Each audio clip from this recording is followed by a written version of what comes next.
Howdy, and welcome back to Let's Talk Texas, the official podcast of the Texas House Republican Caucus. I'm your host, Jordan Overturf, and my guest today is Caucus Chairman Jim Murphy, coming in to sit down with us, hang out in studio, talk about session, how things have been going, big priorities that the Republicans in the Texas House have already passed.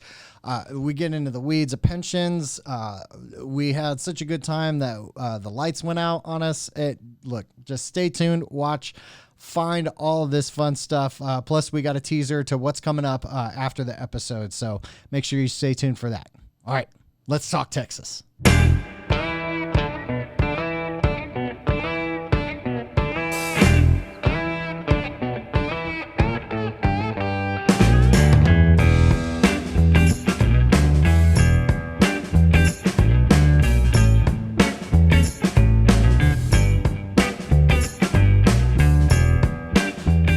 Chairman, thank you for joining us. My pleasure. I mean, it's a busy time of session, so finding time for the members, especially chairman like yourself. You got the chairman of the caucus, chairman of higher ed committee, chairman of your winery business. You got all kinds of stuff going on, right? It's a busy time for us, but it's great to be down here. You know, I've approved the budgets for the studios, and but the first time here we are 4 months later, I'm actually sitting in it. So yeah. Well, it's been a popular spot.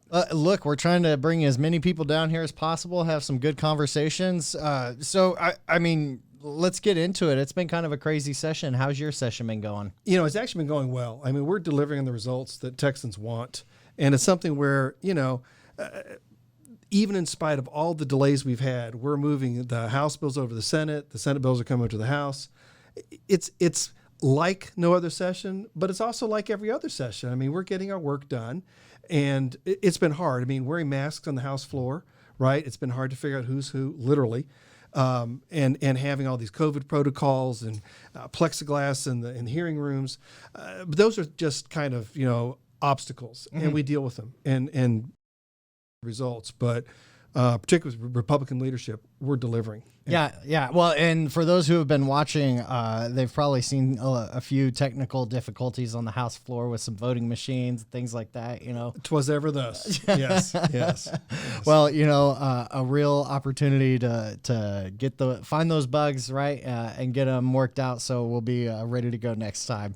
It's been a pretty productive session for the caucus, and we've already seen so many big victories. Can you just give us a quick rundown of what the caucus has been able to get done in the House so far this session? Yeah, so, there's a list, and it's extensive, which is kind of incredible, because I want to point out, not all these things have passed House and Senate, so we're mainly talking what we've achieved in the House. We weren't planning to work on the ERCOT issue until we had it. Yeah. But I got to tell you, to move that much legislation, which is a package of like 6 different bills, and to do so immediately. I mean, we were while I was still out of power and staying with my son and daughter-in-law at their house. Because anyway, long story. But anyway, I'm charging up my phone in the car so I could be on calls. We were talking right then and there, the very first weekend, of we need to have hearings. We need to figure out what happened. We need to figure out what to do about it. And immediately came back, and I've already passed, as to mention, a bunch of bills. We talked about broadband expansion. And so it was important to deliver education content, entertainment content, communications before all this COVID stuff happened. But thank God we prioritized it, because now we have delivered something that has been hugely important. I mean, kids are going to school, people are going to college, people are doing business over the internet like never before. Yeah. And I think, Jordan, that's going to continue. We're not going to go back like it was. We've had a forced experiment in business and in education, chairing higher ed, right? Yep. And we've learned to do things efficiently. We do things differently, and that's going to continue for some time. So broadband was a big one. We did telemedicine, which kind of ties to broadband. Yep. In fact, I had to have a doctor appointment this session, and did so with telemedicine. Yeah, I did too. Did you? Yeah. Yep. And so that's happening across the state. And so we're able to get people. I mean, one of the things we hear about Texas, we're a very spread out state. We have some very dense urban areas, but for people in rural areas, that's not always possible to make that 100-mile drive. And so now they can get diagnosed, and that's been a big plus, kind of for the quality of life. We did a great bill. This is Dr. Oliverson, our caucus vice chair, who is a physician, but he did a bill on getting people prescription drug discounts that's going to affect about 3 million Texans. So people want to do broad healthcare benefits. Dr. O did the job, and we all supported it. Yeah, friend of the podcast, fan of grunge music. Go back and watch that episode if you missed those conversations. He's younger, so he can do the grunge thing. Yeah. On a more serious note, we've passed, and it's a little bill, but it's a big deal to me and other people of faith, is you can't shut down churches in an emergency, and I think that's important. Yep. Policy Chair Scott Sanford carrying that one. Well, and also he's works for a church, so it was a good fit, and it was, because sometimes these things are contentious, right? And he got some pushback, and he did a wonderful job as a good Christian, listening to his colleagues, addressing their concerns, and we passed it. And there were some amendments, but we had passed a better bill at the end of it all, and I'm so proud of him. The gun people love the fact that we've done constitutional carry. I was embarrassed to learn that we were like the 20th or 21st state. We will be the 21st if we can get it to Governor Abbott's desk. Yeah, and so it's high time that Texas does that. And I mean, and here's the thing. While those were kind of the hot button bills we had to move early on, there's a bunch of good stuff coming. And we're going to see some great pro-life stuff. We're going to see some taxpayer reform items.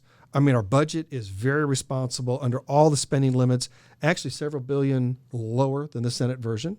And that's now gone to conference. Yep. And we're still sending money into the to the rainy day fund too. Maintaining all those responsibilities. But even looking at Republicans in the House making these huge strides on these accomplishments, why do you think this session that conservatives have been able to work together and deliver these accomplishments, challenges aside, in the middle of all this? Well, so there's a question of focus and of resources. And so the focus is, it began with the elections. We had, and I've been through, 8 general elections now. And this was the most hotly contested in terms of dollars poured into Texas. People in Texas heard the message. They didn't fall for the false narrative that was about Republican leadership. Instead, they embraced it. And in spite of, maybe these people don't care, but it was over $60 million spent against Republicans. We only spent 40-something. Money came from all over the nation in a bunch of races. I spent in 2010, between my opponent and myself, over $1 million. And at the time, that was the number one race in Texas. People thought, well, that's a big deal. We had about 8 races that were each over 1 million. So over 2 million, right? And combined, right. And a couple at 5. And so in spite of all that, we held our line in the Texas House.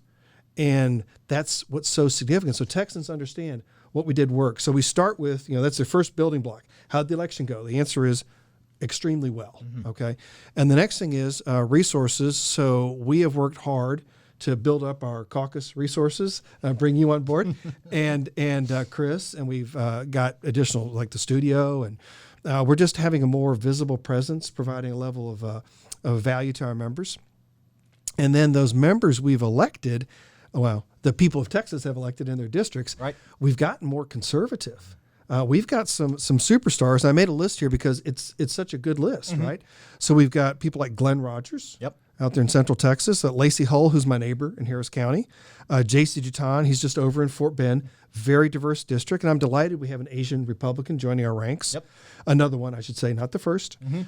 Gary Gates, who I think he knocked on every door in his district twice. Probably. The guy is a machine. Mike Schofield, who's my neighbor, in fact, we go to the same church, he's back, and so Mike is a rock-solid conservative. A lady named Shelby Slauson, attorney by training, Central Texas. I think she's from Stephenville.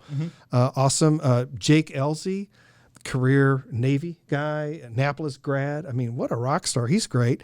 Cody Vasut, who's a young attorney. I don't mean to disparage him. I guess I'm now an older member.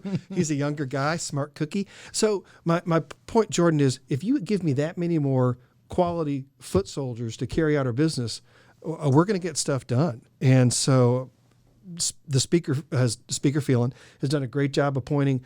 We got a bunch of first-time chairmen and kind of a shuffling of the deck. And, it's always next man up, or next woman up in our case. And those kind of improvements, they're noticed, they're appreciated. And I think it's a great sign for Texas going forward. Yeah, and even some of those freshmen are serving on key committees. You know, you've got Shelby Slauson serving on that State Affairs Committee, hearing all those ERCOT bills. These members are serving on calendars. Substantial committees for them to show up for their first term and be able to immediately be involved in the process and helping deliver those victories. So, well, one of the things we understand, we the older guard, is the younger folks have to have a great session for the House to have a great session. Yeah. You know, I don't like the idea of group grades when I was in school. Mm-hmm. You know, I want to get my individual grade, but this is a teamwork thing. You know, we have to pass it through the House. We got to get it to the Senate. You got to get the governor to sign it. Otherwise, no one cares what Jim Murphy does as an individual. It's what did the legislature achieve. Mm-hmm. So we got to keep that long-term focus. Yeah, but for your constituents back home, they certainly care about the work that you're doing here. And you've got some pretty big bills yourself that you're carrying this session. You know, let's call them expensive areas, you know? Yeah, so I'm addressing some huge issues for the state of Texas. Mm-hmm. I'm kind of a numbers guy, come from a business real estate background, so I feel very comfortable in that. Been on Ways and Means, our revenue committee, for probably about 6 terms. And so, in last session, I chaired the Pension and Investments Committee. So, I don't know if you know, but I've now chaired 4 committees under 3 speakers, never the same one twice. And so there's a riddle in there somewhere. I'm a utility player. I can do it all. But so the first thing I'm tackling is the employee retirement system in Texas.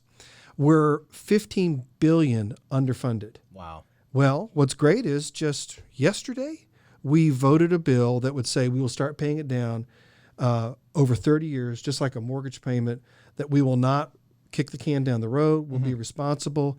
And I mean, it came out with 120-something votes out of the House. We're going to send it over to the Senate. Obviously, team sport. We got to get it done over there. Yep. But we have avoided this problem for years. And actually, it's the most efficient. In other words, the cheapest way to fix it is to pay it in this method. And it's also the best for our employees to make sure they get their pension that we are obligated to do. And we're also talking about what do you do going forward? And we may do something different. The Senate's proposed a cash balance plan. This is way down in the weeds, but this is where I live. Yeah, I can foresee a future episode where we come in and we just talk about, pension funds and how the state and cities and counties are all managing these. Well, so I've spent a lot of time on it, so I'll stop on that, but I'll say, even if you want to do something on a go-forward basis, your $15 billion debt remains, and you have to address it. So I'm thrilled. I'm grateful that my colleagues have seen fit to bless that, because it's been years in coming. Okay, quickly. So we also set up a disaster loan program. This is House Bill 2812, which says that if you get federal funds promised for disaster relief and you don't have them yet, we'll give you money out of the rainy day fund. What's beautiful is this makes more money for the state than having our money sit in cash, which is making like 0.2%.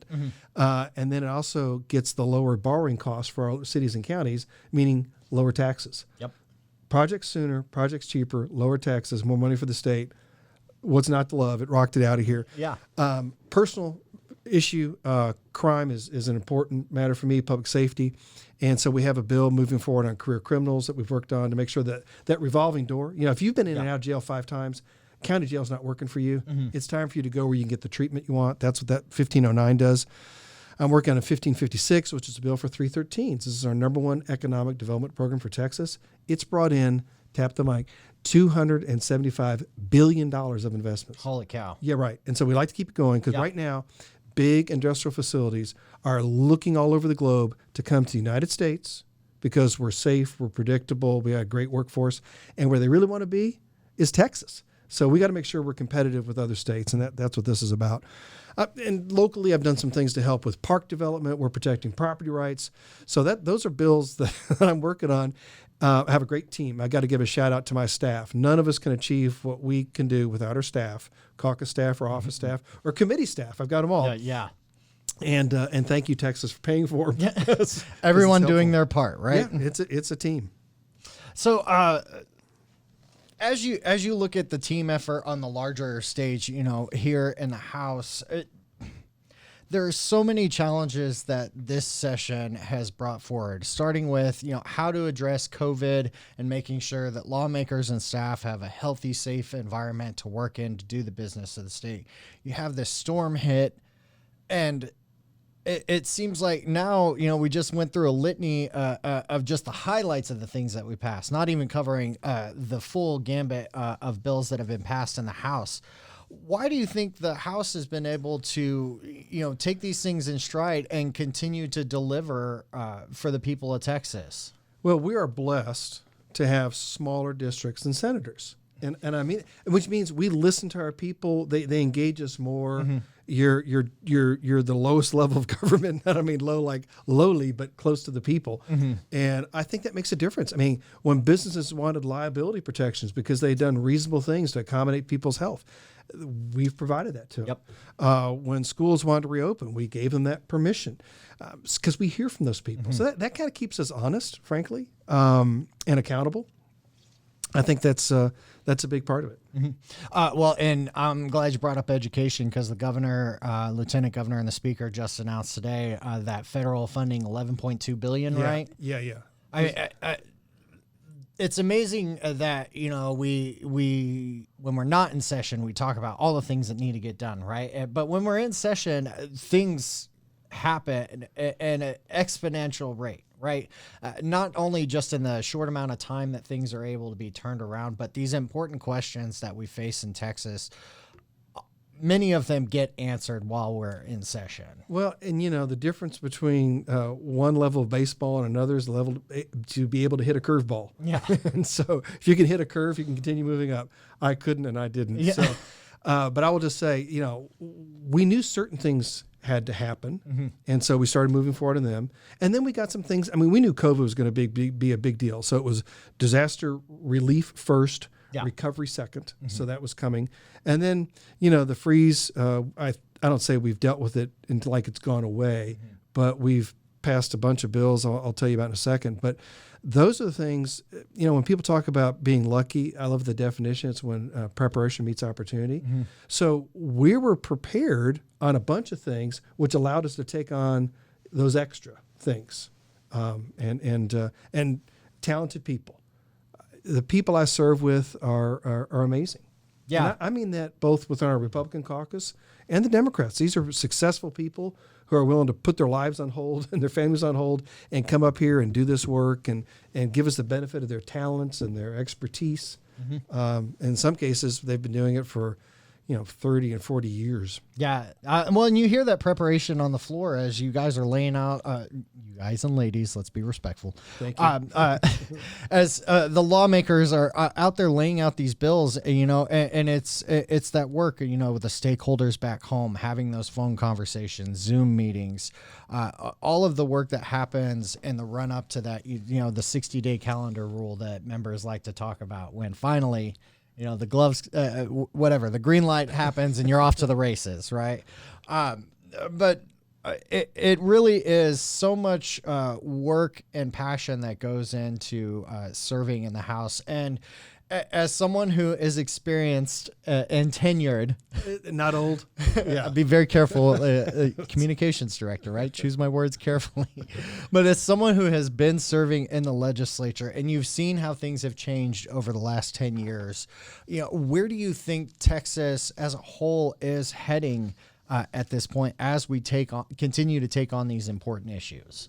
Well, the nice thing for Texas is people of all stripes want to be here. Mm-hmm. Companies of all types are coming here. So what we're doing is working. People kind of mock it sometimes, but when you say we gained congressional seats like nobody else, literally like nobody else in America, mm-hmm. that's kind of a big deal. We were one of the largest states, and now we've become larger still. Mm-hmm. And so that says what you're doing is working. Our economy is becoming more diverse because of all these people coming to us. Mm-hmm. So Texas has always been an entrepreneurial state. Hey, go start your own business, pass it down to your kids. But now we also have a kind of a high-tech, fintech element to us that we really didn't have before. Now, look, we are importing talent galore. Mm-hmm. That's good, but it only takes you so far. We have a huge mission to make sure the young people of Texas are able to participate in the economy, which means quality education, job training that makes sense. Not everyone has to go to four-year school, workforce training. These are things that we're recognizing have to happen in the next wave.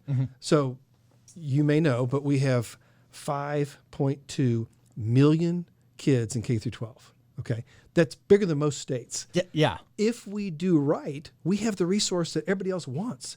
Everybody else would love to have 5 million future employees, investors, entrepreneurs, taxpayers, and selfish interest, right? If all these people are working and productive, that's going to help me in my golden years. As they come along. Well, when you talk to grandparents, or parents for that matter, they want their kids to stay close to home, right? So all of these businesses coming here, making sure that those children have that work preparation, that education, so that they can immediately get into these fast growth markets. I mean, there are so many innovative markets, fast growth jobs, high paying jobs that are available in Texas right now, and new training programs coming up all over the place, be it at technical colleges or junior colleges. Well, this is what I see in higher education, and so I don't know if you know this, but I served for about 10 years on the community college board before coming to the legislature. Okay. And so the change that's occurred, so that's 25 years, is now business and higher ed and K through 12 are all talking about how they relate to each other. They're sending a person to each level, and how do we ensure that that happens efficiently, without wasted energy, without wasted tax dollars, without wasted time on the student's part. Don't sidetrack them with extra courses or delayed graduation. That is transformational, and that's really going to be important for Texas on the human capital side. The other thing that's important is, we're an attractive state. We've been an attractive state. Regulations, minimal, predictable. Taxes are relatively low. Infrastructure, strong investment in it. And that means everything from ports to spaceports to roads and pipelines and electrical generation. All that stuff goes into that. We've got to make sure we continue those things that have been the underpinning of that success. While I really hope, and we are paying more attention to human capital, people forget it's only been not even 2 years since we invested nearly $10 billion additional into public education. Yep. Now that's on a $50 billion spend. So scale that up, right? 20%.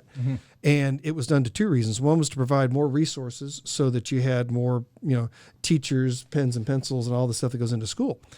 The other was to make sure that we were reducing local property taxes by reducing their dependence on local taxes and letting the state pick up a larger share. Yep. And we saw property taxes drop, and some people argue, but they actually did drop across the state. Then values went up. People go, oh, it's bad. No, you should be happy when your value goes up. That means your property's worth more. That makes your lender, your kids happy, depending on the case. And so, we've seen taxes increase, but only because values are increasing, because people want to be here. And the market is strong. Yeah. So we're paying close attention to those issues. We want to make sure people aren't, burdened by property taxes. But because we don't have an income tax, our property taxes are significant in Texas, both in terms of size and importance. Yeah. But not having an income tax is pretty important when you talk about bringing people to Texas so they can move here from California and get a 10% pay increase net, bottom line, overnight. Yeah, and then the cost of living here is precipitously lower than either New York and California, which both lost congressional seats in the reapportionment. So, if you need another indicator of people voting with their feet, as this congressional seat news continues to develop, people will start to understand the impact that Texas is going to have on the big stage. Before we get out of here, there's still plenty of time left on the play clock. We're about 3 weeks away from the big House deadline. 2, 3. I'm lost at this point. Couple weeks away from the big House deadline for House bills, Senate bills. So as folks are watching back home, they're staying engaged, staying informed. What do you think are the things they should be watching for in the run up to sine die? Well, so I'm a big sports fan and our family. And so, it's the fourth quarter. So every possession matters. You've got to score and you can't give up a score. And so tensions are going to get higher because these deadlines are approaching, and people kind of know if their bill doesn't get out of committee like this week, Yeah. it's not going to happen. And which means is you go back to go and you come back 2 years later and good luck to you. So we'll get a little chippy, I think, on things, and that's not a partisan thing. It's just everybody's trying to move their legislative priorities forward and do their best job to represent their district. The calendar process becomes more complicated because we have different deadlines in the Senate, and so some things that maybe appear dead in the House could come to life again in the Senate. And I had a bill do that a couple of sessions ago, and it was marvelous because it's like, wait a second. You mean I could turn my bill into an amendment in the Senate and it lives again? The answer is you betcha. Yeah. So we all get very creative. Well, it's I was talking about some of the with the other night about this, that the Senate is kind of like Article 11, and that a lot of things can go there, a lot of things can happen over there that necessarily can't happen in the House.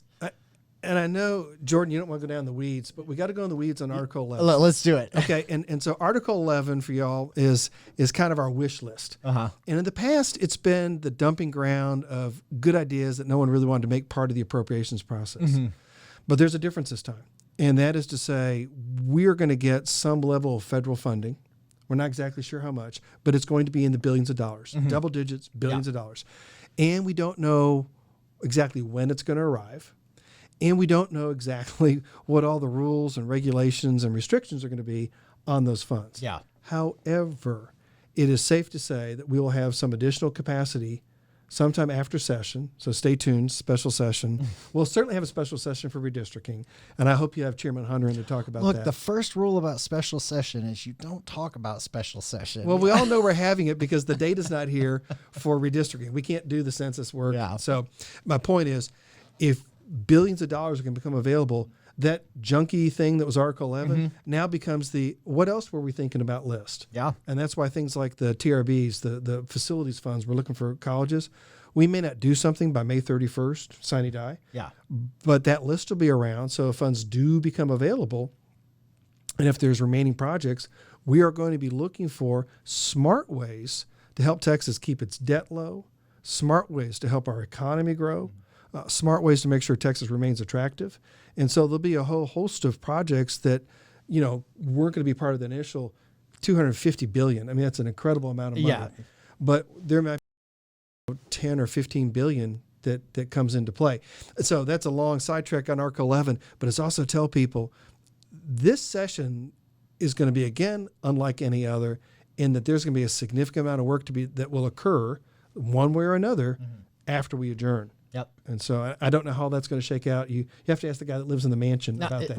He can give you opinion. I'm sure we can try and bring Dr. Bonin in here to talk about what's happening conference-wise. You should. He is so smart. Well, and with that Article 11 stuff, typically when the budget comes down, it's okay. These are the things we got done, and these special projects that you're trying to figure out either with regard to college facilities funding or for studies on warfarin and hogs and things of that nature. Yes. Which is actual legislation. Yes, inside baseball. Sorry, those who know. But what I wanted to say is that this session is different in that on top of having that additional funding coming down the road, we've already covered a lot of priority issues in this budget, including, border security maintains $800 million. Yes. Right. Yes. We've not only maintained the commitment to education funding, but we've increased it. And that's huge. Yeah, providing that equity because that was something. And the hold harmless, so that if people lost enrollment in COVID, Yeah. we're not slapping their hands because most of them kept all their teachers employed, and that's 80% of their cost. Yeah. So if the kids didn't show up, which is its own problem. Wow. First time ever in the podcast. We had such a good time talking in here that the lights went out. Is that just one of those motion sensor things? Yeah. Because it was blocked by the screen. You know what? Guys, guess what? We're leaving it in. It's gonna. That's fine. We can adjust. Novelty of the. See, this is the why. Okay, first of all, that was not an ERCOT issue. It's just a timer, lighting deal. And it's energy efficiency. Yes, we are the model. Yes, so that way you saw for sure. No one, the lights don't get left on around here. They go off, so we're efficient with taxpayer dollars. Back to what we were talking about, which was, I believe, the legislature and being successful and delivering on key priorities. It is amazing in a session where you come in knowing you have a budget deficit, like which are tough to deal with, right? They're always tough to deal with, but actually, my experience, and I've been on both sides of this over the years, when it's a deficit, everyone know. There's nothing new. If you have a couple billion extra, sounds cavalier, but right. Then you're trying, well, who gets 100 million, who gets 20 million, who gets a half a billion? That's hard. And so we're able to say no. However, stay tuned, and you ought to have Glenn Hager in here. Yeah. Because that's our comptroller. He's going to update the BRE this session, I think, in about 2 to 3 weeks. Oh, okay. He'll have a new number for us because our economy is recovering. Things are happening in Texas, and it's great. And there's damage done. We're recovering, but there's damage done. We got to recognize that. But I think you're going to find out that our deficit was, first off, smaller than they thought. It's going to be smaller still, which is a great sign for us going forward. In the meantime, we'll work to keep the lights on for the folks who are following back home. If they want to keep up to date on all the things that you've got going on, where do they find your website, social media, all that stuff? Yeah. So Facebook, we're very active, posting and all kinds of good things, is Jim Murphy 133. And our website is Vote Jim Murphy, which is something everybody should be reminded to do, votejimMurphy.com. And we will include all those links in the description of the podcast so you can find them there. Or you can head to TexasHouseCaucus.com, click on that Our Members link where you'll find all of the contact information for our members, social media, their district emails, district website, all of that stuff. So, Chairman, I know you got a bill to lay out, so we'll let you get out of here. But let's bring you back after session. We could talk about, the things that we sent to the governor, the big successes of the session, and we'll get into some pension stuff because I know, you like hanging out in the weeds of those talks. Thanks, Jordan. Thanks, Chairman.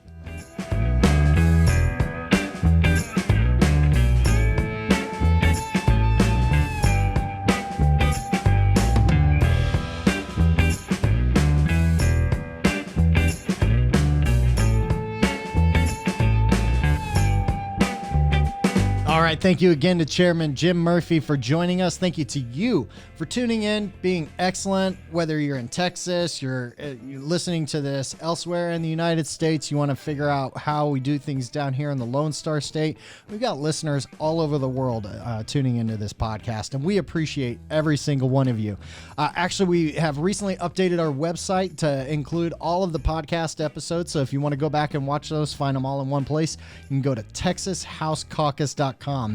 Click the podcast link up in the menu bar. You can also check that About section, click Our Members to find all of our members, all 83 of them, links to their social media accounts if they have them, their district websites, their personal websites, emails, phone numbers, all of that stuff in one convenient location. Again, TexasHouseCaucus.com. And you can also follow us on social media at TXGOP Caucus. A lot of things coming up. We didn't get to talk about it too much in the episode, but here's what's coming down the line for the Texas legislature. Specifically in the Texas House, we have key deadlines coming up. One is on Thursday, May 13th. That's going to be the deadline to hear bills on the House floor for second reading. For those who don't know, there's 3 readings for a bill on the House floor. The first one is when it's read on the House floor and then referred to a committee. After it goes through the committee process and gets set for a House floor calendar, you have the second reading. If it passes that, it's passed to engrossment. And then the third reading is the final reading to get it passed out of the House and sent to the Senate. Now, there's more votes on bills and things like that, but we'll talk about all that stuff later. Main thing, Thursday, April.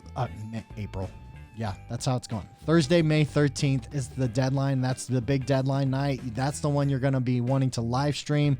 They will go up until midnight when the deadline hits, hearing as many bills as possible, trying to get these key priorities passed.